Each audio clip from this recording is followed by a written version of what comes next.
course, we're right next to South Dakota. And for most of my adult life, I've been trying to figure out how to get the Big Sioux River to go down the Little Sioux Channel so I can be part of South Dakota.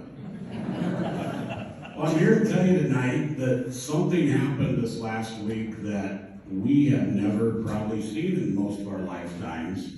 The stalwart state of South Dakota caved.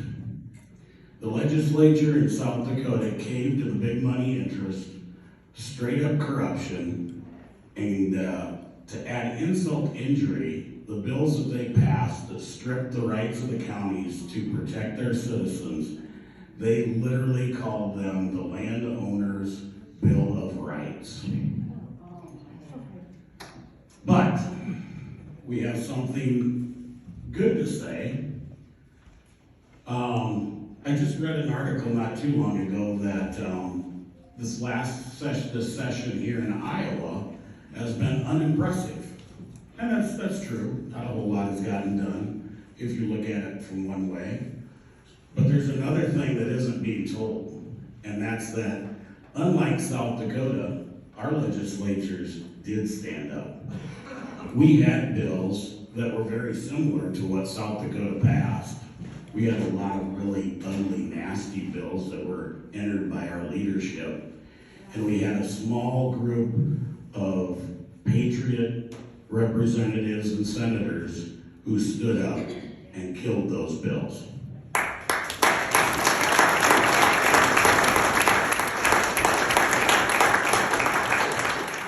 Some of them are here, and some of them you'll get a chance to talk to, but I'm here to tell you we need to be really thankful, especially some of these don't have a lot of experience. They don't have a lot of years in, and some are more seasoned, but they've really stood up to the challenge, and they have done it with a level of skill beyond some of their years of experience, and it's really something to be proud of. There are people down there working for you. Leadership is not, in general. I can't say that on all of them. So lately, I have been, our Free Soil Foundation hired a lobbyist, and I have been going to the Capitol 2 to 3 days a week and working with our lobbyist and trying to get a bill passed that would at least make this process more fair. It would bring the elephant in the room, into a courtroom, before the IUB can decide anything else.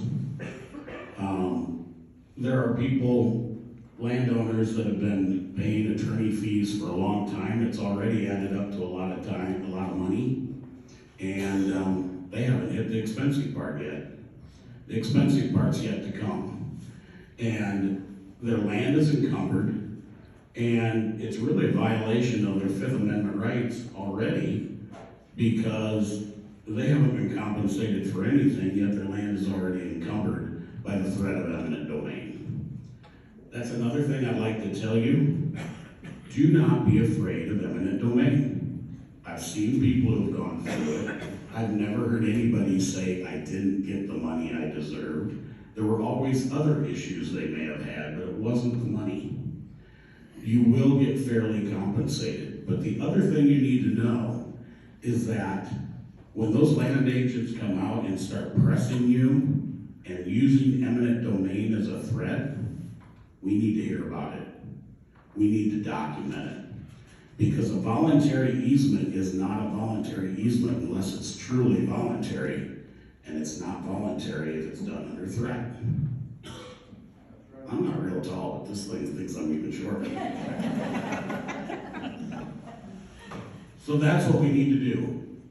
Whatever things you think these people are doing that ticks you off, is offensive, you think might be illegal, we need to hear about it. We need to document it. Because those are the types of things that we can take to IUB meetings, and those are the types of things that we can use in a courtroom. So I'll give you a little bit of background on me.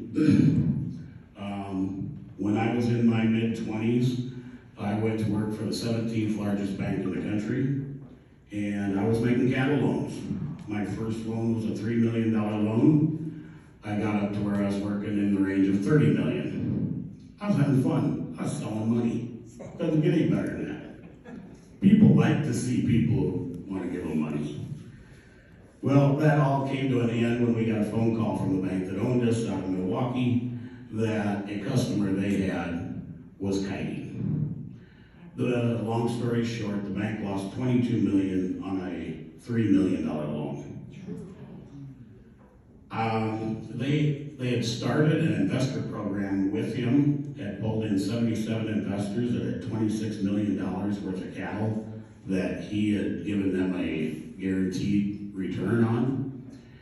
And the bank had done this in an effort to consider these cattle unsecured, these investors as unsecured creditors, and they were going to use their cattle in the bankruptcy to make themselves whole. I don't like being in meetings where people get to decide who gets other people's assets.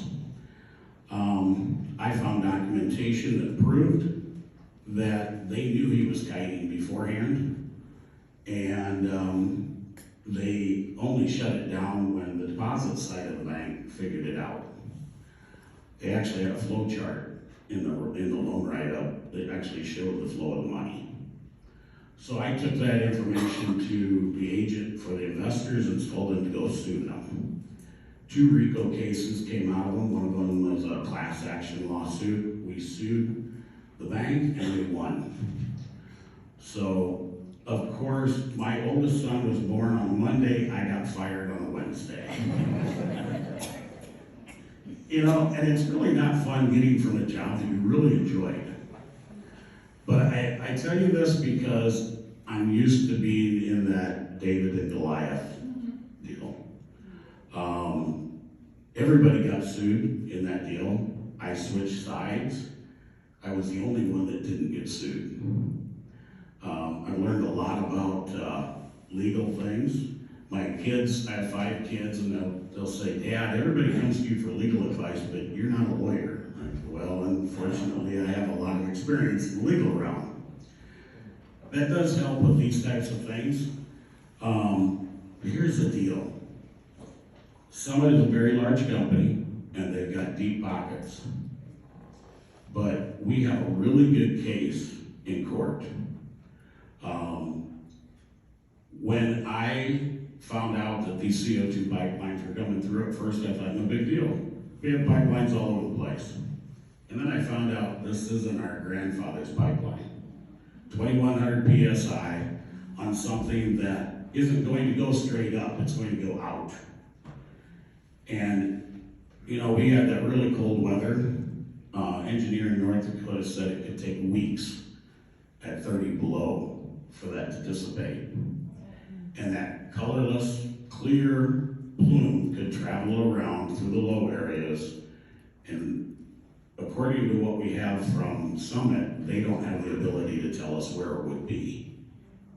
That's something that we need to demand, is a 3D plume study, and it needs to be on demand 24/7 every day. So that if there is a rupture, our first responders at least know where it's going to be. Going forward, I think we have to consider that there's going to be good days and bad days. I promise you, as Navigator got depressed in this, I promise you Summit isn't feeling overly confident, because as of today, they have not received one single permit.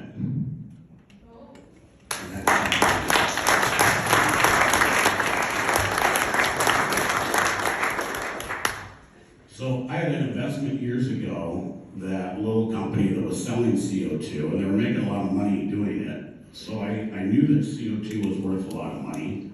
So I searched out companies that would take our CO2. What I learned is that the CO2 coming off the biological process in our ethanol plants is actually 98% pure. Industry standard for CO2 is 10 to 12%. Folks, the subsidy that the government is giving is a lot of money, but the CO2 that these companies are taking for nothing is worth billions. So I found 2 companies Carbon Sink LLC and Cap CO2, and they are willing to build a methanol plant at each ethanol plant in our state that would take the CO2, add it to hydrogen, and make methanol. This will create 2 routes of income for the ethanol plant. They will actually get paid for their CO2 rather than give it away. And they will get management fees because they will hire the ethanol plant to manage their plant. This also, the big thing with the ethanol plants is they need to lower their carbon index for this phony game that we're playing now with carbons. This will lower their carbon index just like the pipeline does.